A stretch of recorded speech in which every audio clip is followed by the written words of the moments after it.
Halo semuanya, pada kesempatan kali ini kita akan membahas tentang teori perkembangan bahasa.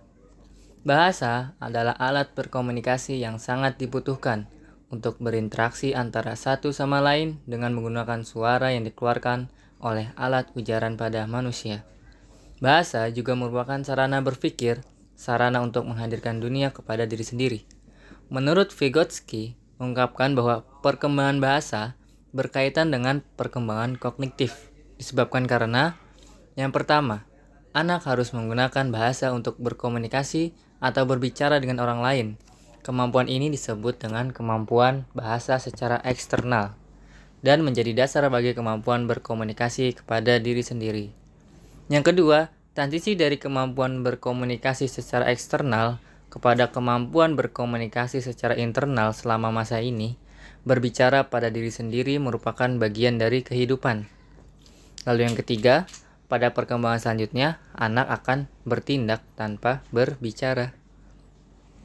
Adapun kemampuan-kemampuan tersebut, yang pertama, kemampuan berbahasa.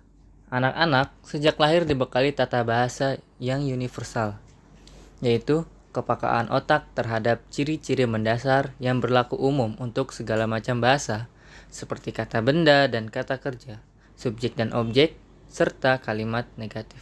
Adapun ciri-cirinya, yang pertama, anak-anak dari berbagai budaya mengalami tahap perkembangan bahasa serupa. Lalu yang kedua, pada tahap ini anak-anak menggunakan kata-kata dalam susunan yang tak akan digunakan oleh orang dewasa. Kemudian orang tua tidak secara konsisten memperbaiki kekeliruan tata bahasa anak. Meskipun demikian, anak-anak tetap belajar berbicara dan memberi isyarat dengan benar.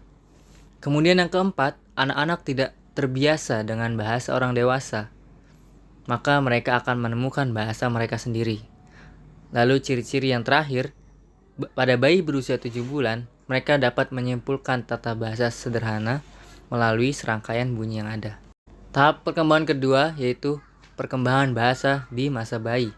Bahasa memungkinkan kita untuk mendeskripsikan peristiwa-peristiwa yang sudah terjadi secara terperinci dan untuk merencanakan masa depan. Bahasa juga memungkinkan kita untuk menyampaikan informasi dari generasi yang satu ke generasi berikutnya dan menciptakan suatu warisan budaya yang kaya.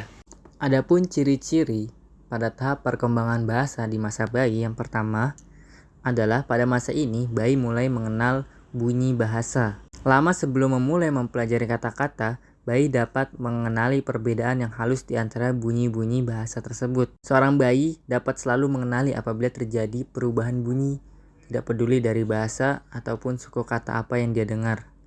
Akan tetapi, pada 6 bulan berikutnya, bayi semakin dapat menangkap perubahan bunyi dan bahasanya sendiri, serta secara bertahap kehilangan kemampuan untuk mengenali perbedaan-perbedaan bunyi yang tidak penting dalam bahasa mereka sendiri. Lalu, ciri-ciri yang kedua yaitu celotehan dan vokalisasi lain. Sebelum bayi mampu menyuarakan kata-kata baku, mereka sudah mampu mengucapkan berbagai kata ataupun vokalisasi, seperti menangis, mendekut, ataupun menceloteh kata-kata yang tidak jelas. Ciri-ciri selanjutnya yaitu bahasa tubuh. Bayi mulai menggunakan bahasa tubuh, seperti memperlihatkan atau menunjuk ke arah sesuatu di sekitar usia 8 hingga 12 bulan. Seorang bayi dapat melambaikan tangan mereka sebagai tanda pamit, ataupun menganggukkan kepala untuk mengisyaratkan iya dan menggelengkan kepala untuk mengisyaratkan kata tidak. Ciri-ciri selanjutnya ada kata-kata pertama. Seorang bayi memahami kata-kata pertama mereka sebelum mampu mengucapkannya. Sejak usia 5 bulan, bayi sudah dapat mengenali namanya sendiri ketika ada yang menyebutkannya.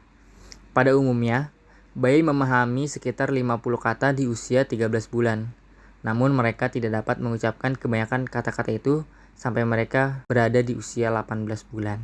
Adapun ciri-ciri selanjutnya yaitu ungkapan dua kata. Ketika bayi memasuki usia 18 hingga 24 bulan, bayi biasanya dapat mengucapkan ungkapan yang terdiri dari dua kata. Selanjutnya ada pengaruh faktor biologis. Faktor biologis mempengaruhi perkembangan bahasa di masa bayi.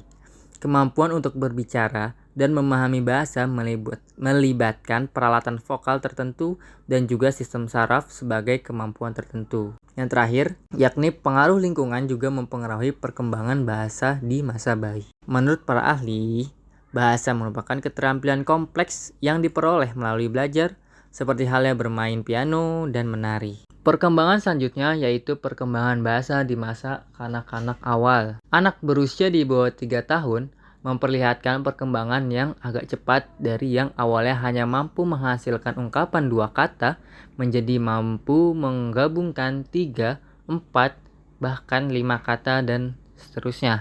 Adapun ciri-ciri perkembangan bahasa di masa anak-anak awal, yang pertama, memahami fonologi dan morfologi. Selama masa prasekolah, kebanyakan anak-anak secara bertahap menjadi lebih sensitif terhadap bunyi dari kata-kata yang diucapkan dan menjadi semakin mampu menghasilkan semua bunyi dari bahasa mereka sendiri.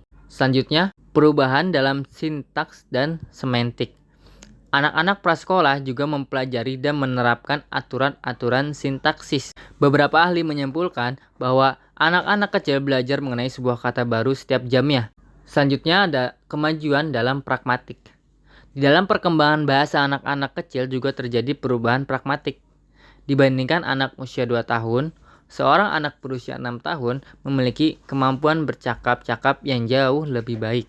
Adapun ciri-ciri yang terakhir adalah literasi anak-anak kecil. Adapun penelitian lain juga menemukan bahwa pengalaman literasi, sebagai contoh, seberapa sering seorang anak dibacakan cerita, kualitas keterlibatan ibu kepada anaknya, serta penyediaan materi pembelajaran merupakan pengalaman literasi di rumah yang penting di keluarga.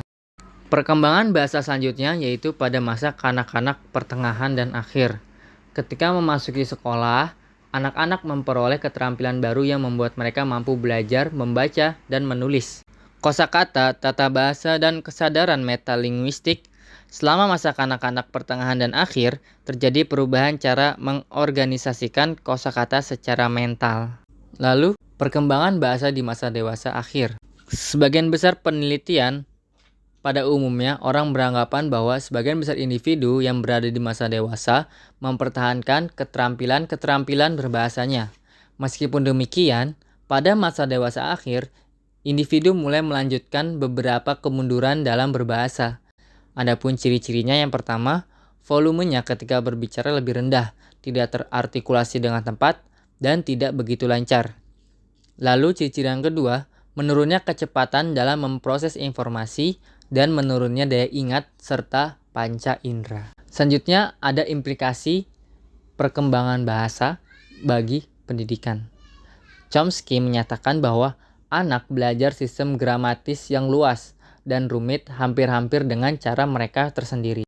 Secara umum, seorang anak bisa menguasai sendiri sistem aturan gramatika yang rumit. Oleh karena itu, hendaknya seorang pendidik dapat menghormati upaya independen mereka itu. Sangat tidak baik jika seorang pendidik masih berusaha menstrukturkan cara anak belajar. Karena hal semacam ini hanya akan membuat seorang anak kehilangan rasa percaya diri dan intuisinya. Selanjutnya adalah kesimpulan dari apa yang telah kami jelaskan tadi, bahwa dilihat dari hakikat perkembangan bahasa anak, bayi mulai memperoleh bahasa ketika berumur kurang dari 1 tahun. Selanjutnya, ketika sudah berumur 1 tahun, bayi mulai dapat berbicara, mengoceh, bermain dengan bunyi.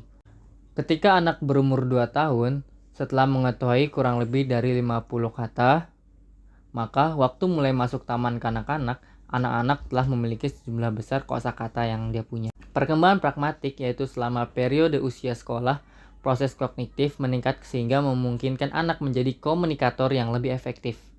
Anak-anak mulai mengenal adanya berbagai pandangan mengenai suatu topik. Tahap-tahap perkembangan bahasa anak terhadap pralinguistik atau masa meraba, tahap 1 kata, tahap 2 kata, dan tahap banyak kata. Dilihat dari implikasi perkembangan bahasa anak dalam proses pembelajaran, yaitu untuk menciptakan situasi yang memberikan kesempatan pada anak untuk mengembangkan kemampuan bahasanya.